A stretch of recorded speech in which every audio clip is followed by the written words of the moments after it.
Ayúdanos a difundir este mensaje. Visita amorfraternal.org/donaciones.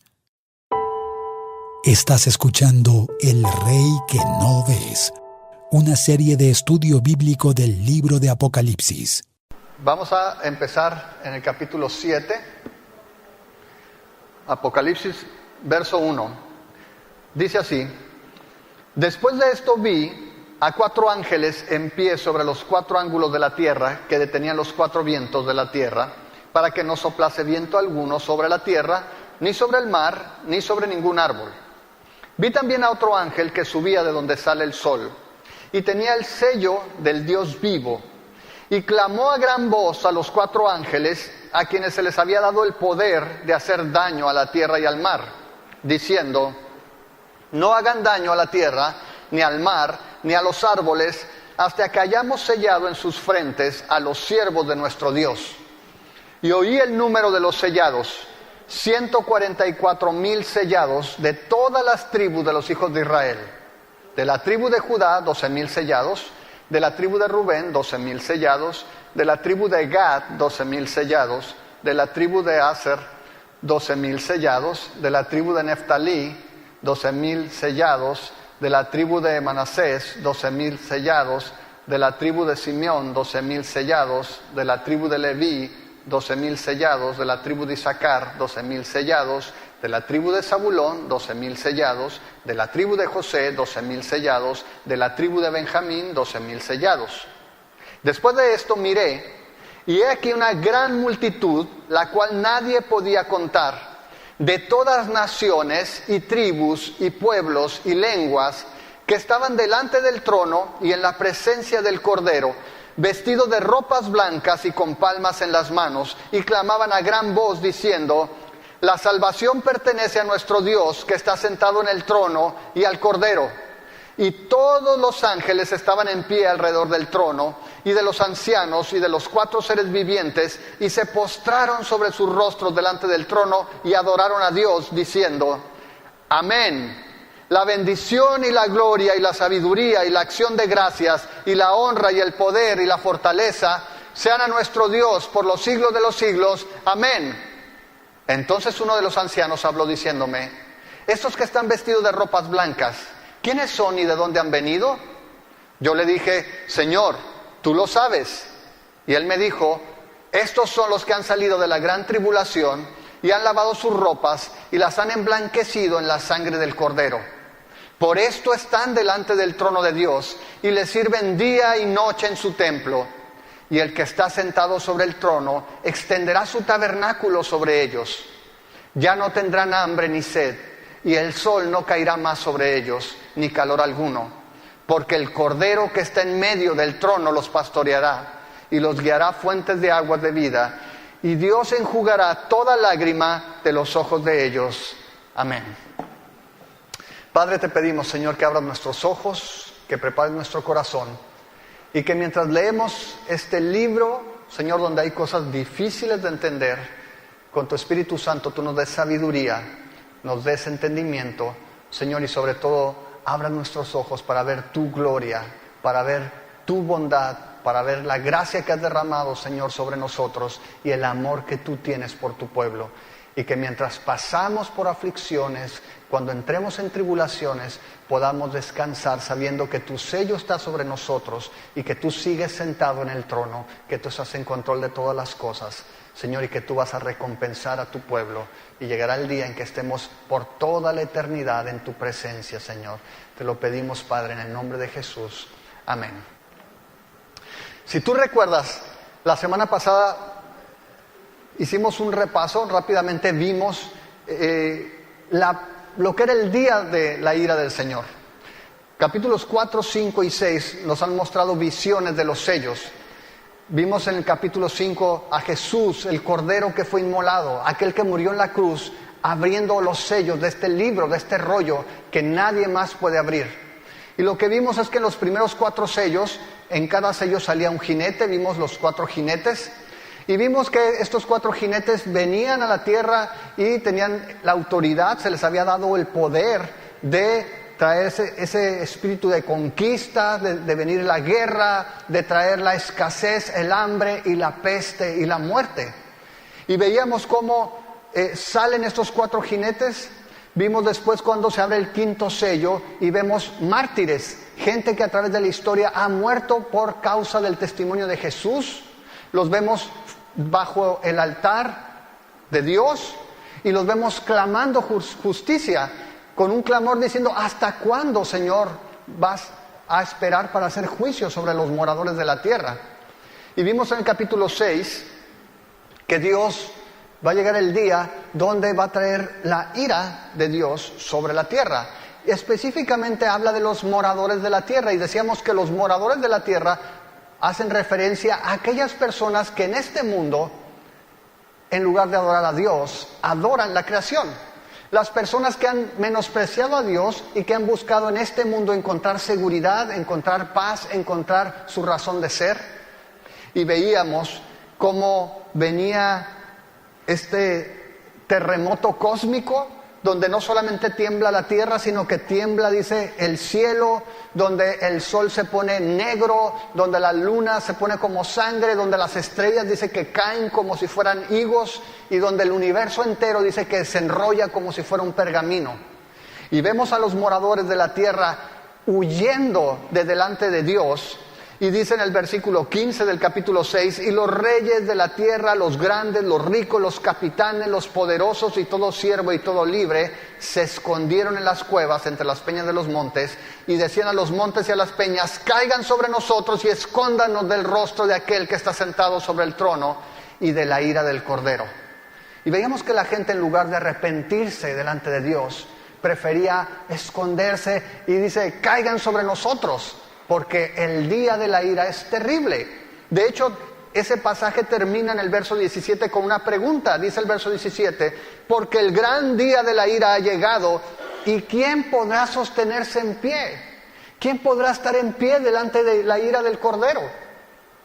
Y decíamos que era irónico hablar de la ira de un cordero. ¿Cuántos de ustedes correrían de un borreguito enojado? Pero esa es la imagen que nos da Juan. Y recordemos, Juan en Apocalipsis nos habla de visiones, no nos habla de hechos cronológicos, nos habla de visiones que le fueron mostradas. De tal manera que en el capítulo 7, y recuerda algo, la Biblia originalmente no estaba dividida en capítulos y versículos, eso vino posteriormente.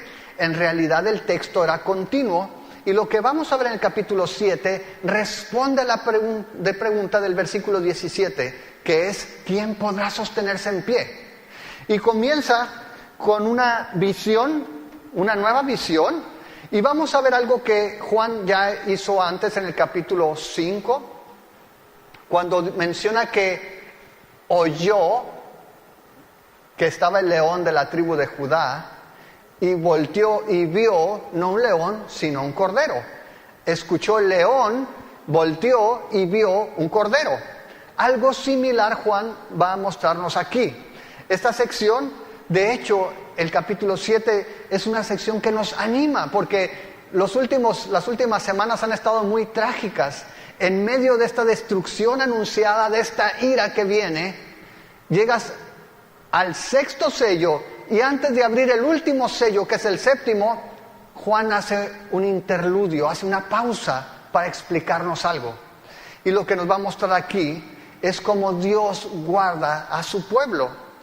Y dice allí en el versículo 1: después de esto vi a 4 ángeles en pie sobre los 4 ángulos de la tierra, que detenían los 4 vientos de la tierra, para que no soplase viento alguno sobre la tierra, ni sobre el mar, ni sobre ningún árbol. Si tú lees el verso 2, te vas a dar cuenta que estos ángeles y estos vientos hacen referencia a juicio. No es que por un momento no iba a haber brisa. Estos vientos representan el juicio de Dios que ha estado hablando desde el primer sello.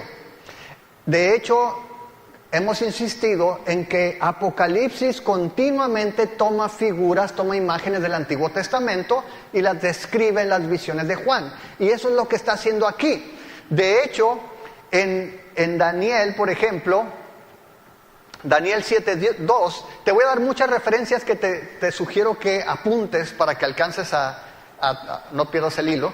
Dice Daniel 7:2, Daniel dijo, miraba yo en mi visión de noche y he aquí que los 4 vientos del cielo combatían en el gran mar. Los 4 vientos del cielo, hace referencia a los mismos 4 vientos del cielo.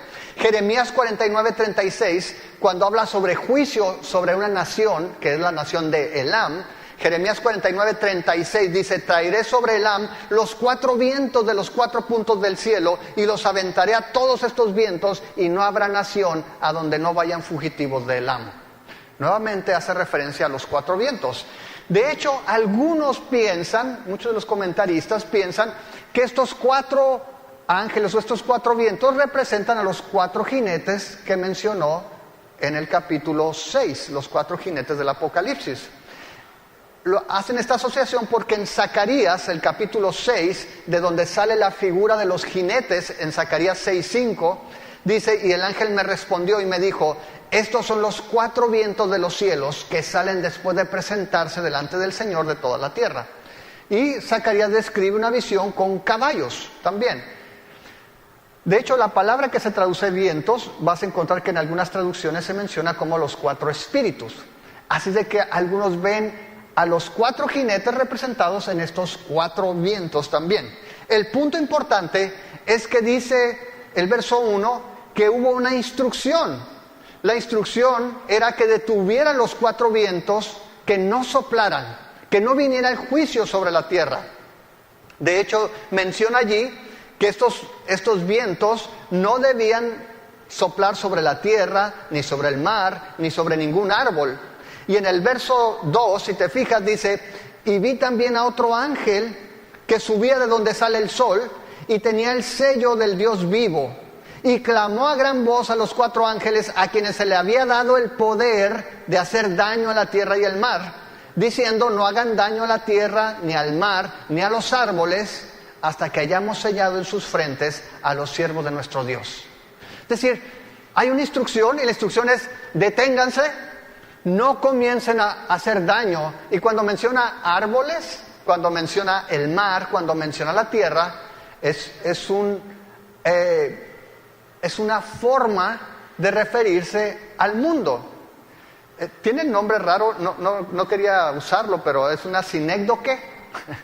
Básicamente es un recurso literario donde tú llamas una cosa por un nombre para hacer referencia a otra. Por ejemplo, si yo digo aquí, familia, necesitamos brazos para el sábado porque hay mucho que hacer.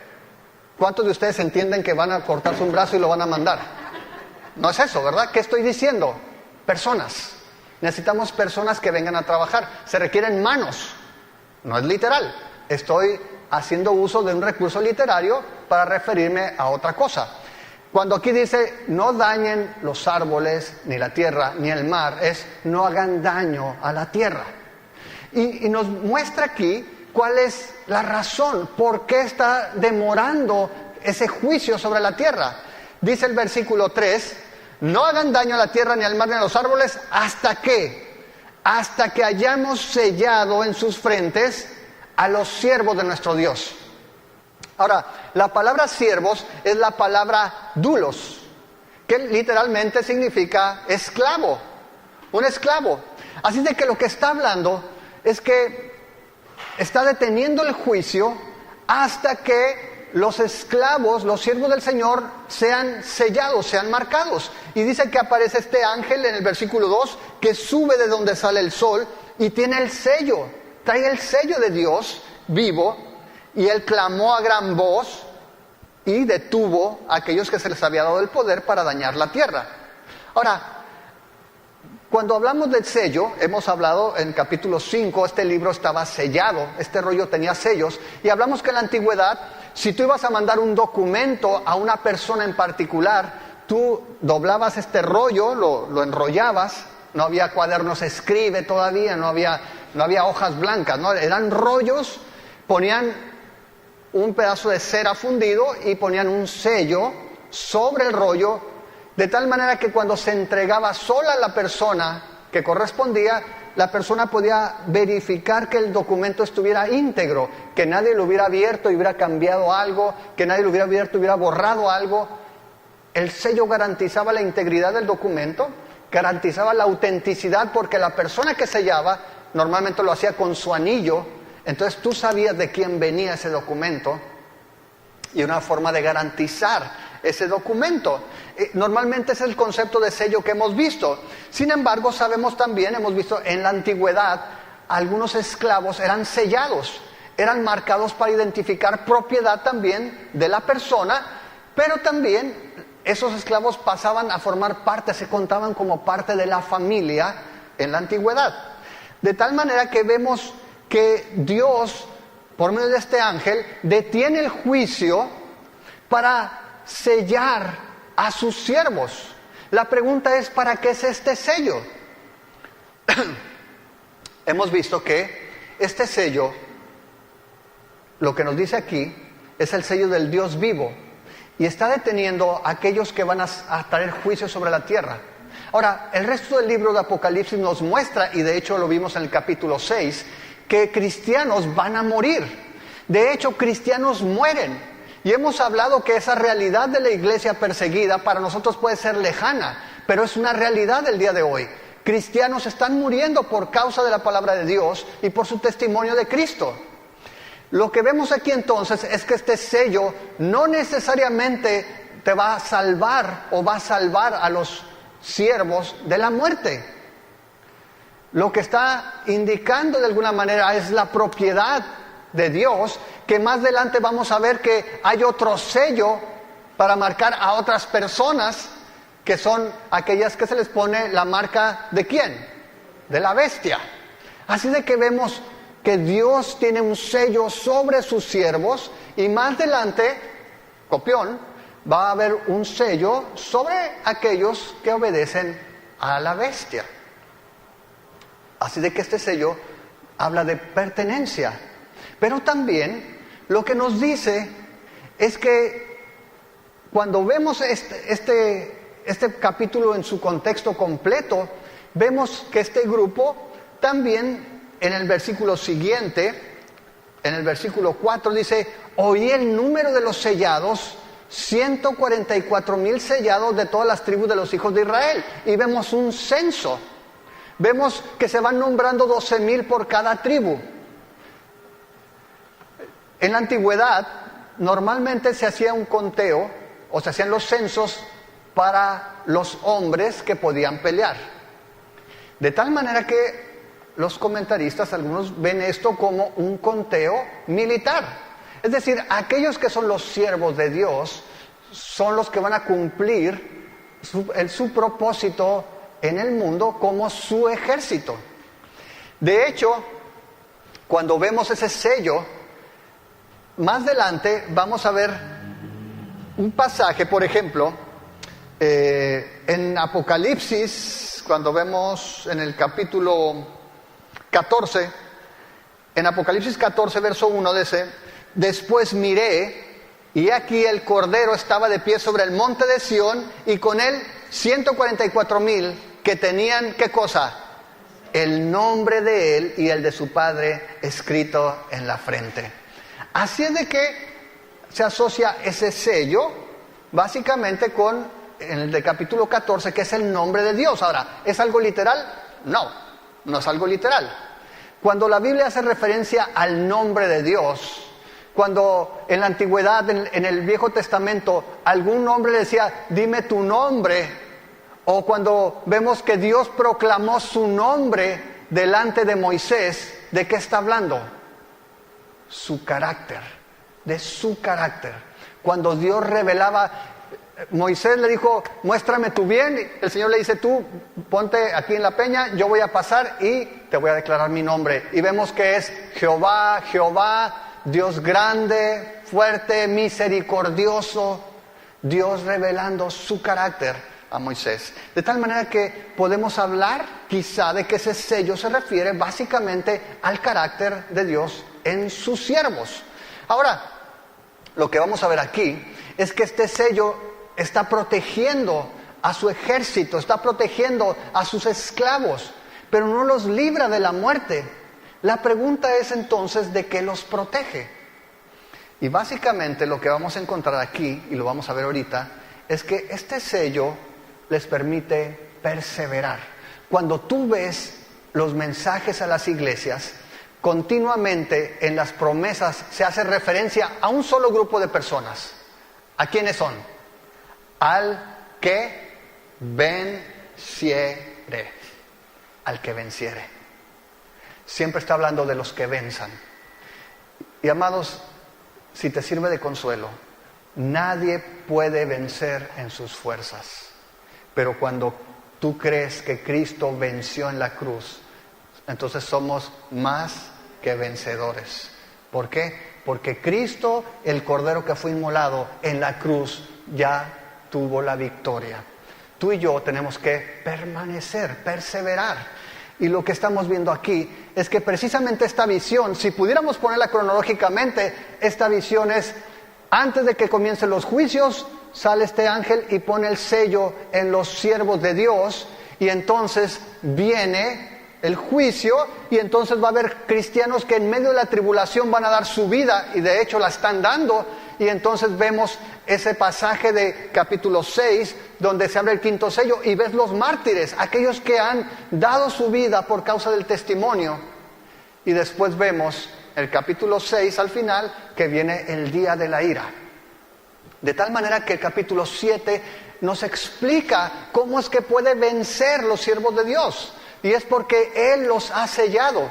Ahora, quiero que pienses otra vez en lo que te he dicho, cómo continuamente traen estas imágenes. En Ezequiel 9 nos habla de este sello, o de un sello usado en el Antiguo Testamento. Ezequiel 9:4, le dijo Jehová: pasa por en medio de la ciudad, por en medio de Jerusalén, y ponles una señal en la frente a los hombres que gimen y claman a causa de todas las abominaciones que se hacen en medio de ella.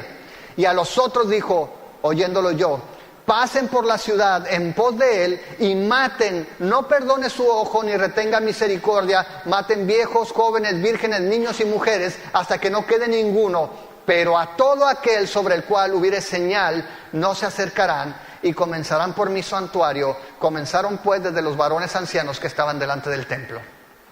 Es una imagen similar. Salen, si tú lees eso, habla de ángeles, llegan los ángeles, le dice a uno: ve y séllalos. Y a los otros le dice: vayan y maten a todo el que no tenga el sello. Era una visión que tuvo también el profeta Ezequiel. La Biblia nos dice que no sabemos exactamente cuál es el sello, pero continuamente en el Nuevo Testamento vemos que Dios hace una distinción en aquellos que hemos recibido a Jesús. Tú lo vas a ver continuamente. Y cuando tú piensas en el Antiguo Testamento, no es la única figura. Si tú piensas en el libro de Éxodo, en Éxodo 12, cuando el pueblo es liberado de Egipto, lo hacen por medio de la sangre de un cordero. ¿Tú te recuerdas? En la Pascua matan un cordero, se lo tienen que comer por familias, pero la sangre de ese cordero tienen que ponerla sobre el marco de su puerta, y entonces pasa el ángel de la muerte, el destructor, y todos aquellos que estaban dentro de una casa donde estuviera esa sangre, dice que quedan vivos, y el resto de los primogénitos muere como consecuencia de ese juicio.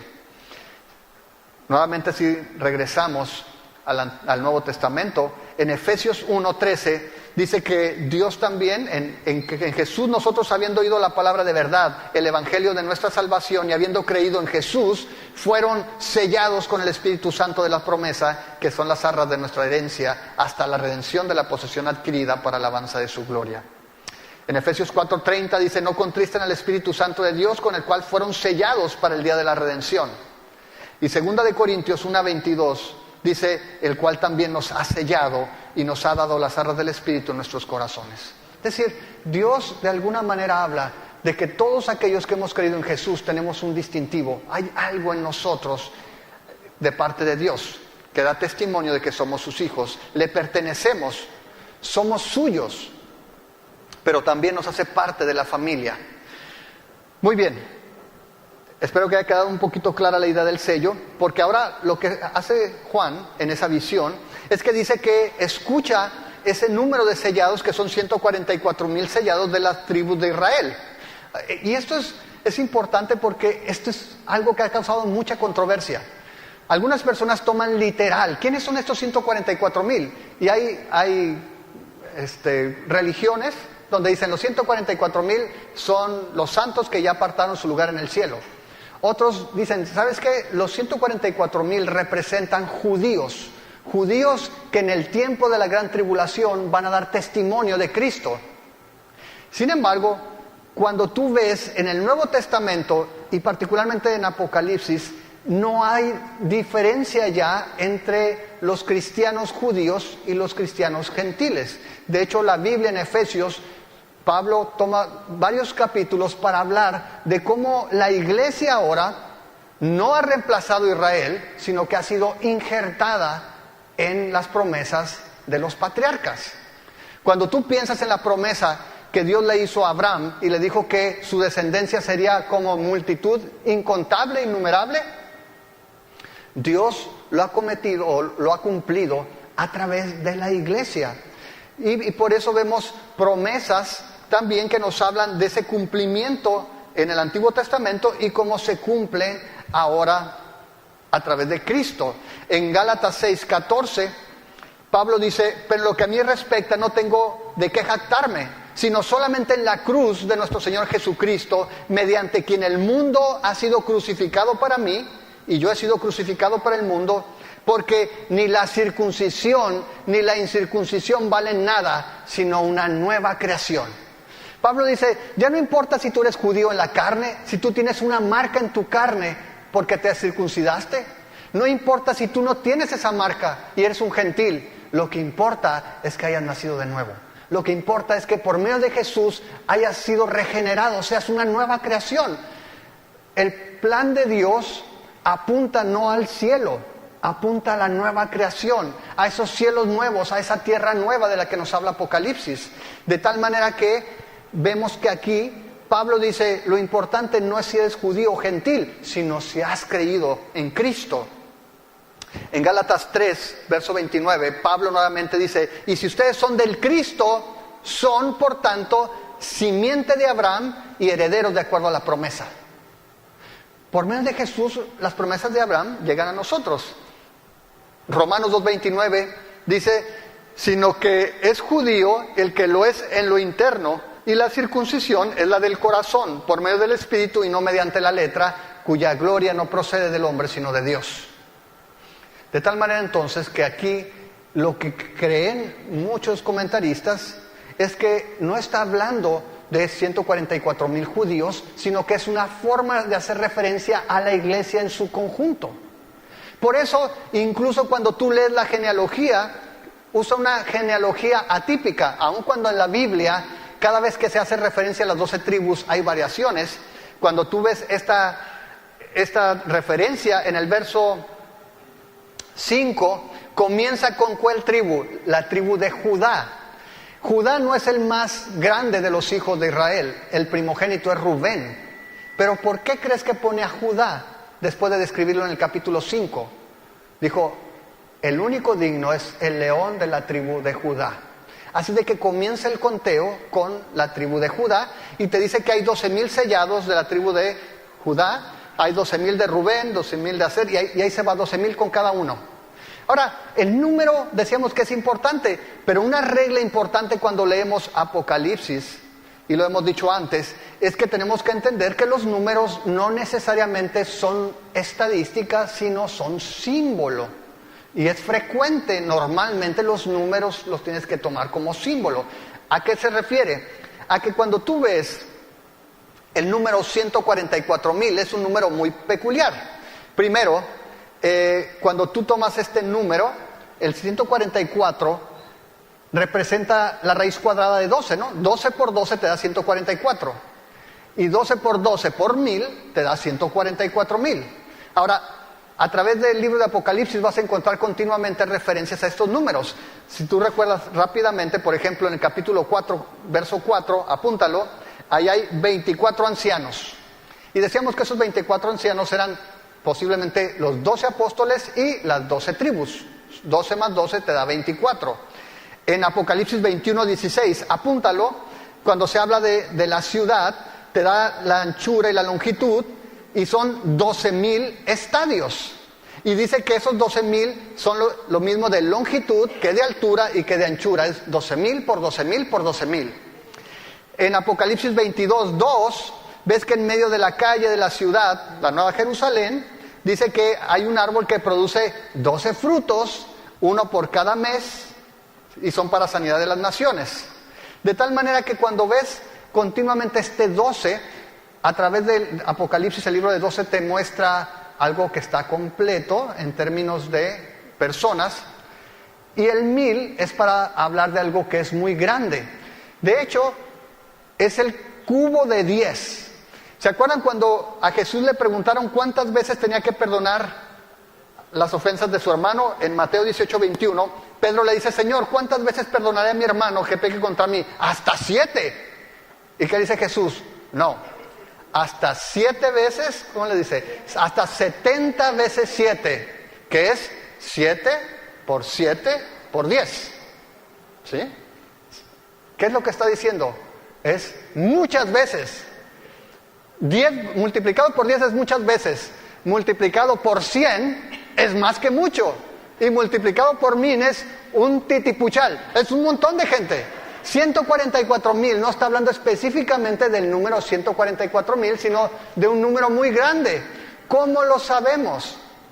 Ok, si te acuerdas allí, en el versículo 4, 7:4, dice: oí el número de los sellados.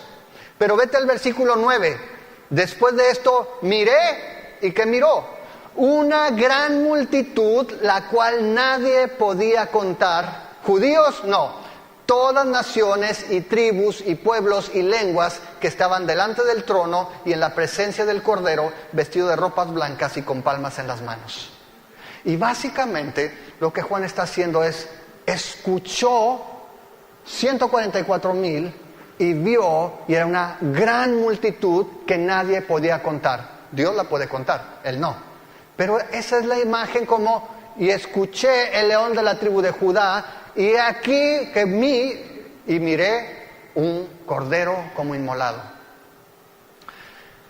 Juan está teniendo la visión del ejército de Dios preparándose para la batalla, pero no es la batalla como muchos la imaginan. En Estados Unidos, hasta el día de hoy todavía, hay evangelistas que predican de Apocalipsis vendiéndote unos tambos de harina para hot cakes con proteína para que vivas en el Apocalipsis.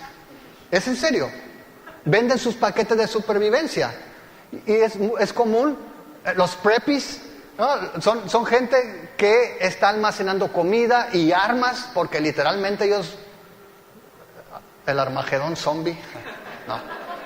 Hay personas que realmente, literalmente se están preparando para la batalla. Pero lo que vemos en Apocalipsis es que cómo ganó el Cordero, cómo triunfó el león de la tribu de Judá. Como cordero inmolado. Cristo venció no como león, sino como cordero. Y decíamos que la iglesia de Cristo va a vencer siguiendo los pasos del cordero. ¿Qué significa esto? Tomando autoridad y poder y controlando el gobierno y subiéndose a tanques y yendo a destruir a los enemigos. No, sufriendo persecución y dando testimonio aún en medio del martirio.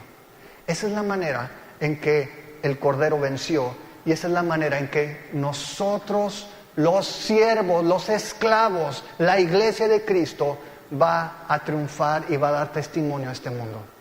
El ejército del Cordero está para dar testimonio a las naciones de Jesús.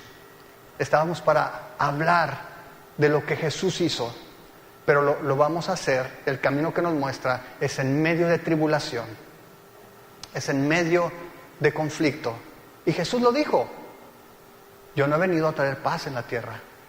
Y dice, las familias se van a dividir por mi causa, y van a ser aborrecidos, y van a ser vituperados, pero siéntanse orgullosos de sufrir por causa del Cordero. ¿Cuántos dicen amén? Ese es el camino del Cordero. Jesús venció en la cruz. Y es irónico porque el enemigo pensó que allí estaba acabando con Jesús y ese fue el lugar de la victoria. Jesús reinó, su gloria se vio en la cruz, no en los milagros, en la cruz. Y esa es la causa por la cual dice Filipenses que fue exaltado hasta lo sumo, porque se humilló a sí mismo. Y esa es la ruta que nosotros somos llamados a caminar en este mundo. No la de los leones, sino la de los corderos, en medio de tribulación. Mira lo que dice ahí, regresamos al capítulo 7.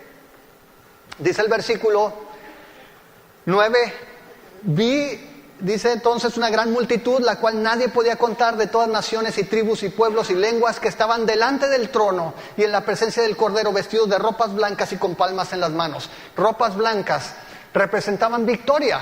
Un general romano vencía y entonces regresaba y hacía su desfile, se vestían de blanco, mostraban la victoria, pero también muestra la pureza. ¿Por qué? Porque han emblanquecido su ropa en la sangre del Cordero. Hemos sido lavados por la sangre de Cristo. Pero mientras ve a esta multitud, no solamente los ve vestidos de ropas blancas, los ve con ¿qué? Con palmeras, con ramas de palma en las manos. ¿Se acuerdan cuando Jesús hizo su entrada en Jerusalén antes de ser crucificado? La gente, ¿qué es lo que hizo? Tomó palmeras y cantaban la victoria. ¡Salve, Hijo de David! Bueno, pues aquí vemos a esta multitud celebrando. ¿Qué estamos viendo? Juan nos está mostrando antes de la batalla y luego después de la batalla, siendo sellados para entrar en el campo de batalla, haciendo el censo del ejército y después celebrando la victoria junto al trono del Señor. Las mismas personas antes de pasar por tribulación y después de que han salido de ella. Dice allí en el versículo 10, ¿qué es lo que estaban haciendo estas personas? Dice, clamaban a gran voz diciendo, la salvación pertenece a nuestro Dios, que está sentado en el trono, y al Cordero. Y todos los ángeles estaban en pie alrededor del trono, y de los ancianos y de los 4 seres vivientes, y se postraron sobre sus rostros delante del trono y adoraron a Dios. Es la tercera vez que vemos esta imagen. Capítulo 4 y capítulo 5 nos hablan de esto. En el cielo hay adoración continua. En el cielo siempre se está adorando a Dios. Tú y yo llegamos a este lugar y no empieza la fiesta, ya está. Simplemente nos unimos en adoración a los seres celestiales, porque día y noche adoran al que está sentado en el trono y al Cordero. Y tú y yo tenemos el privilegio de poder entrar en esta celebración todos los días, porque la adoración no comienza cuando entras a este lugar, ni termina cuando te vas. La adoración es cada vez que tú y yo nos rendimos y somos leales y somos fieles aquel que murió por ti y por mí. Así de que nuevamente explota, estalla en adoración todo el cielo cuando ven esta multitud.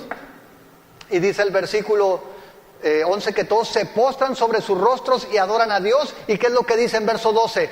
Es interesante porque no has visto otro canto como este. Está entre amén y amén. ¿Te fijas? Comienza diciendo así sea y termina diciendo así sea. ¿Y qué es lo que hace? Dice la bendición, la gloria, la sabiduría, la acción de gracias, la honra, el poder y la fortaleza sean a nuestro Dios por los siglos de los siglos. Amén. Y está la fiesta todo, y Juan está viendo eso, y dice que uno de los ancianos se acerca, como ya se ha acercado antes otro anciano, y le hace una pregunta a Juan. Y le dice en el verso 13, estos que están vestidos de ropas blancas, ¿quiénes son? ¿Y de dónde han venido? Verso 14, Juan le dice la verdad. Yo le dije, Señor, tú lo sabes. Y él me dijo, estos son los que han salido de la gran tribulación y han lavado sus ropas y las han emblanquecido con la sangre del Cordero. Ahora, cuando habla de estos suena a martirio, suena a cristianos que han dado su vida. Y hemos dicho que esto no empieza en el final de los tiempos. De hecho, empezó con la venida de Cristo. Cristo mismo se describe como el testigo fiel. De tal manera que vemos que hay una guerra Y Pablo nos habla en Efesios que los cristianos estamos en guerra, pero no es una guerra contra personas. Hay una guerra porque el reino de los cielos se ha acercado, porque sufre violencia. Que hace dos días que fue el terremoto en México, el temblor, 2 días. 7.2, digo, no está, así chiquito que digamos, no está. Pero si tú sabes, si pasaste por la primaria, ¿te acuerdas? ¿Te acuerdas de las capas tectónicas? ¿Cómo te mencionan que hay placas que continuamente sufren movimiento en la Tierra, pero de repente se choca una contra la otra, y entonces ahí hay presión en las placas, y entonces por algún lado tiene que salir esa presión, y entonces se rompe y se hace lo que es un temblor. Cristo irrumpió en la historia del hombre. Dios bajó como hombre a este mundo, y a partir de eso el reino de los cielos irrumpió en la tierra, y eso ha traído la reacción de todos aquellos que son enemigos de Cristo, y por eso ha venido la persecución, y por eso los discípulos fueron perseguidos, y por eso la iglesia a través de la historia ha sido perseguida. Y aunque lo hemos dicho, tú y yo aquí en Hermosillo no tenemos persecución violenta, pero sin duda sufrimos también persecución en algún sentido. Es decir, el hecho de ser cristiano te puede ocasionar burla, menosprecio, te puede ocasionar que te vean como tonto. Hay persecución, no siempre violenta, pero siempre hostil. De tal manera que entonces, a partir de Jesús comenzamos los últimos días, y a partir de Jesús empezó la persecución, empezó la tribulación. La Biblia nos habla que va a haber un tiempo de gran tribulación, y decíamos que esto es como los dolores de parto, esto se va incrementando, pero no podemos negar el hecho de que aún el día de hoy gente está muriendo por el testimonio de Cristo. Y lo que Juan quiere con esta visión, y es lo que Juan intentó hacer también en el 90 y tantos después de Cristo, cuando escribió Apocalipsis, es animar a la iglesia para que persevere. En el libro de los Hebreos encontramos un mensaje similar. Creyentes judíos que estaban siendo presionados para volver al judaísmo, que estaban perdiendo sus bienes, que estaban siendo perseguidos, que estaban siendo abandonados por su familia, y están siendo tentados a negar a Cristo y a volverse a la ley. Para los cristianos en la época de Juan, ya había empezado la tribulación. En el año 70, recuerda, Jerusalén había sido arrasada por Roma. El templo había sido destruido. Ya no había ofrenda, ya no había sacrificio, ya no había templo. La tribulación ya había empezado, para ellos era algo muy real. Para ti y para mí, siglos después, pareciera distante, pero no significa que no sea presente el día de hoy. El mensaje es: persevera, porque Dios sella a los suyos para que perseveren. Y otra vez, ninguno de nosotros, amados, menos yo, que soy tan nahuilón, yo pudiera pasar por tribulación en sus propias fuerzas. Ninguno de nosotros, por su voluntad, pasaría por la tribulación. Solamente porque ha puesto su Espíritu Santo en nosotros. Solamente porque Él es el que nos ha sellado. Y de hecho, cuando tú lees en Timoteo, dice Timoteo que hay un fundamento firme. En 2 de Timoteo 2:19 dice: pero el fundamento de Dios está firme, teniendo este sello: conoce el Señor a los que son suyos, y apártese de iniquidad todo aquel que invoca el nombre de Cristo. Cuando vemos entonces que estas personas han pasado por la tribulación, que han vencido, que están celebrando, mira los privilegios que se les da. Dice allí a esa multitud en el versículo 14: yo le dije: Señor, tú lo sabes. Y Él me dijo: esos son los que han salido de la gran tribulación, han lavado sus ropas y las han emblanquecido en la sangre del Cordero. Mira el verso 15: por esto, ¿por qué? Porque fueron emblanquecidos, porque lavaron sus ropas en la sangre del Cordero, porque perseveraron hasta el final, están delante del trono de Dios y le sirven día y noche en su templo. Y el que está sentado sobre el trono extenderá su tabernáculo sobre ellos. ¿Cuál es el primer privilegio que vemos aquí? Le da el privilegio de servirlo continuamente en su presencia. Ahora, no hay templo en el cielo. La nueva creación no tiene un templo. Él es el mismo templo, pero es una manera de decir que estamos sirviéndolo como sacerdotes. Y dice que Dios le extiende su tabernáculo, los arropa, los abraza, los cubre. Quiere decir que su presencia va a estar allí para siempre, permanentemente. No solamente eso, dice allí en el versículo 16, ya no tendrán hambre, ni sed, ni el sol caerá más sobre ellos, ni calor alguno. ¿Qué significa esto? Que Dios quita el sufrimiento, está removiendo el sufrimiento, externo o interno, no importa. Te ha molestado el sol de Hermosillo, no te preocupes, cuando el Señor te llame, allá no va a haber sol ya. De hecho, su presencia va a alumbrar todo. Pero dice que Él va a quitar todo sufrimiento. ¿Estás padeciendo ahorita? Puede ser una cuestión externa, puede ser una enfermedad, puede ser opresión, puede ser que alguien te menosprecie por ser cristiano, puede ser, no importa lo que estés sufriendo. El sufrimiento es una realidad en este mundo caído por causa del pecado. Pero lo que nos habla el Cordero es que cuando estemos allá no va a haber sufrimiento. Ese es el segundo privilegio. El primero es servir en la presencia de Dios continuamente. El segundo es la remoción del sufrimiento. Y no solamente va a quitar el calor y todo eso. Tu alma y mi alma van a ser saciadas. Tu alma y mi alma continuamente anhelan algo que no hemos podido encontrar aquí. Por eso ves a los ricos y famosos, siendo ricos y famosos, suicidarse, divorciarse, empastillarse. ¿Por qué? Porque no han encontrado lo único, o más bien, la única persona que puede saciarnos.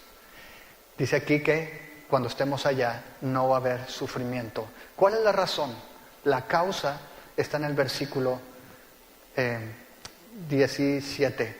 Porque el Cordero. ¿Dónde está este Cordero? En medio del trono. Hemos cantado el que está sentado en el trono y al Cordero. ¿Por qué? Porque Juan tiene esa visión donde el que está sentado en el trono y el Cordero está en el mismo lugar, está en medio del trono. Y este Cordero dice que nos pastoreará, nos guiará fuentes de aguas de vida y Dios enjugará toda lágrima de los ojos de ellos.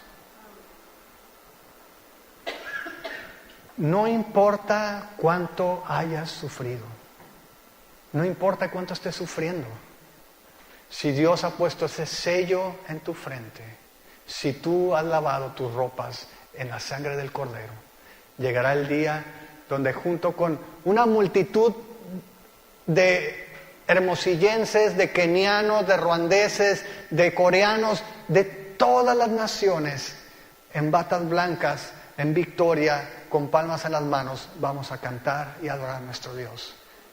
Y te imaginas la figura, ese Cordero pastoreándonos, ese Cordero guiándonos, secando tus lágrimas.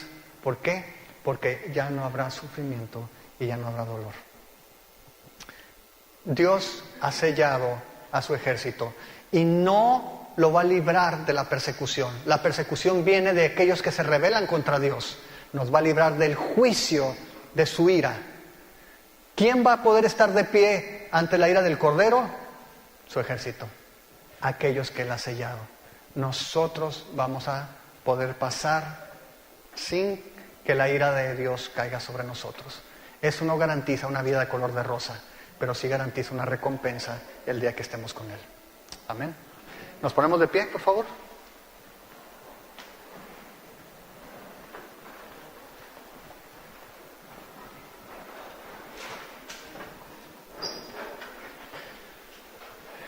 Te voy a invitar para que cierres tus ojos ahí en tu lugar.